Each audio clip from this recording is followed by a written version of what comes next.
নমস্কাৰ বন্ধু আৰু বান্ধৱীসকল, স্বাগতম জনাওঁ সকলোকে উকিল বৰৰ লাইফষ্টাইল টিপছত। আজি আমি কথা পাতিম গোটেই অসমৰ বাবে এটা খুবেই লাভজনক আৰু উন্নত জাতৰ গাহৰিৰ বিষয়ে, যিটো ICAR NRC অন পিগ আসামে উন্নত কৰিছে। এই গাহৰি প্ৰজাতিটোৰ নাম হৈছে আশা পিগ ব্ৰিড। আশা পিগ ব্ৰিডটোনো কি বন্ধুসকল? আশা হৈছে ICAR NRC অন পিগ ৰাণী গুৱাহাটী দ্বাৰা উন্নত কৰা এটা উন্নত গাহৰিৰ জাত। এই ব্ৰিডটো বিশেষকৈ অসমৰ জলবায়ু আৰু পৰিৱেশৰ লগত খাপ খোৱাৰ দৰে উন্নত কৰা হৈছে। বন্ধুসকল, আপোনালোকে যদি গাহৰি পালন কৰি ভাল লাভ কৰিব খোজে তেন্তে আশা পিগ ব্ৰিড এটা খুবেই ভাল বিকল্প। ই কম সময়তে অধিক লাভ দিব পাৰে আৰু অসমৰ বাবে বিশেষভাৱে উপযোগী। এই গাহৰিৰ খাদ্য ব্যৱস্থাপনা আৰু পালন পদ্ধতি অতি সহজ বন্ধুসকল। নতুনকৈ ফাৰ্ম কৰা সকলৰ বাবে খুবেই উপযোগী। গতিকে বলক পলম নকৰি গাহৰি প্ৰজাতিটো দেখাত কেনেধৰণে ভালদৰে চাই লওঁ। বন্ধুসকল, এইটো হৈছে আমাৰ অসমৰ জনপ্ৰিয় পিগ ব্ৰিড আশা। খুবেই মৰম লগা এটা গাহৰিৰ প্ৰজাতি। বন্ধুসকল, আজিৰ টপিকটো হ'ব গাহৰি পালকসকলৰ বাবে অতি গুৰুত্বপূৰ্ণ। গতিকে ভিডিঅ'টো সম্পূৰ্ণ চাওক, বহুত কথা জানিব পাৰিব।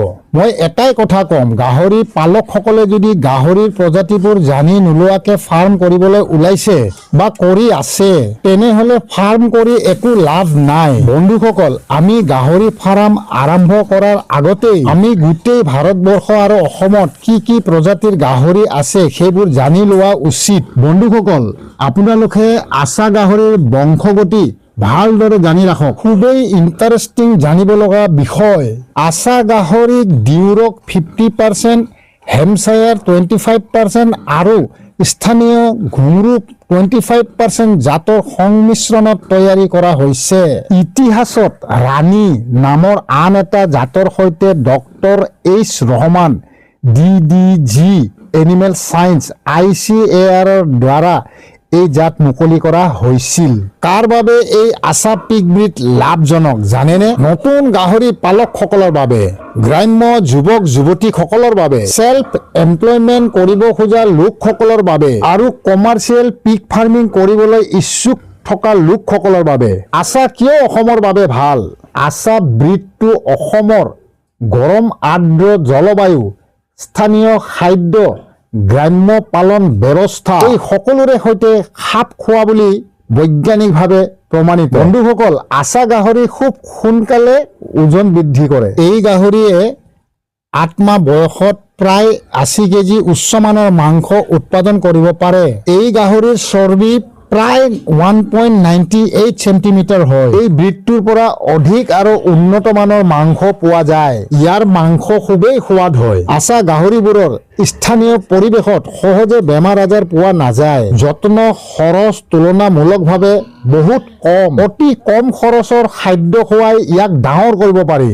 ইহঁতৰ যৌন পূৰ্ণতা 7 পৰা 10 মাহৰ ভিতৰত আহে। বন্ধুসকল, এইবাৰ মই আপোনালোকক দেখুৱাবলৈ চেষ্টা কৰিছোঁ অসম ICAR NRC বনোৱা আৰু এটা ব্ৰিড।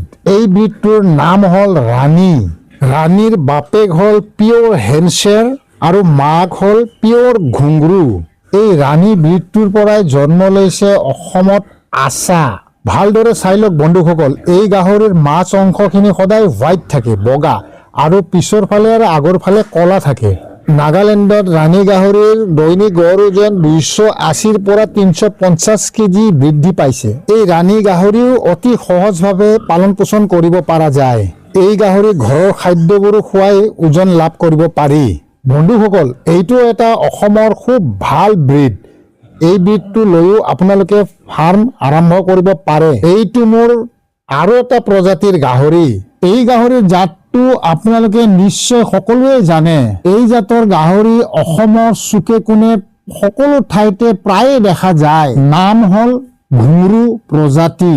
এই প্ৰজাতিৰ গাহৰি লৈও ফাৰ্ম আৰম্ভ কৰিব পাৰি। ঘুংৰু প্ৰজাতিৰ মাই গাহৰিয়ে প্ৰায় 18 পৰা 20টা পোৱালি জগোৱা দেখা যায়। এই পোৱালিবোৰ মোৰ ক্ৰছ ব্ৰিডৰ পোৱালি, ঘুংৰু প্লাছ ৰাণী ক্ৰছ ব্ৰিড। বন্ধুসকল, এইটো হৈছে মোৰ ৰাণী বৰ পিগ, মানে ৰাণী প্ৰজাতিৰ মতা গাহৰি।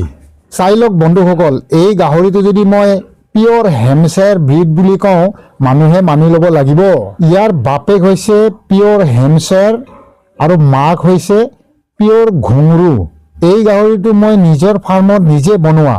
স্বাস্থ্য পাতি কেনেকুৱা লাগিছে কমেণ্ট বক্সত নিশ্চয় জনাব। মোৰ এই ৰাণী মতা গাহৰিটো জন্ম হৈছিলে 9 তাৰিখ ফেব্ৰুৱাৰী মাহ 2023 চনত।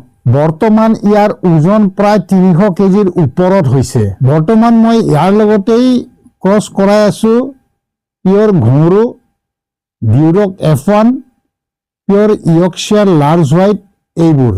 ইয়াৰ পৰা হোৱা পোৱালিৰ গঠনবোৰ আপোনালোকে চাই লওক। বৰ্তমান মোৰ ফাৰ্মৰ এই গোটেই গাহৰিবোৰ ৰাণীৰ ক্ৰছ ব্ৰিড। মোৰ এই ব্ৰিডবোৰ আপোনালোকৰ কেনে লাগিল বাৰু কমেণ্ট বক্সত নিশ্চয় জনাব। লগতে আৰু কিবা জানিব লগা থাকিলে কমেণ্ট কৰিলে খুবেই ভাল পাম। গতিকে বন্ধুসকল, আপোনালোকে নিশ্চয় বুজিব পাৰিছে আজিৰ ভিডিঅ'ত দেখুওৱা প্ৰজাতি আশা কেনেকুৱা ভাল হ'ব পাৰে। আগলৈকে ঠিক এনেধৰণে ভাল ভাল প্ৰজাতিৰ বিষয়ে নতুন ফাৰ্মাৰসকলৰ বাবে গোটেই ভিডিঅ'ত দাঙি ধৰিম। গতিকে চেনেলটো ছাবস্ক্ৰাইব কৰি ল'ব, বেল আইকন দাবাই ল'ব, লাইক কৰিব আৰু শ্বেয়াৰ কৰিব নাপাহৰিব। গতিকে ভিডিঅ'টো চোৱাৰ বাবে সকলোকে ধন্যবাদ জ্ঞাপন কৰি আজিলৈ ইমানতে সামৰণি মাৰিলোঁ। আগলৈকে আৰু দেখা হ'ব।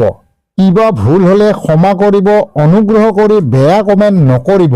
জয় আই অসম, বন্দে মাতৰম, জয় ভাৰত, বাই বাই।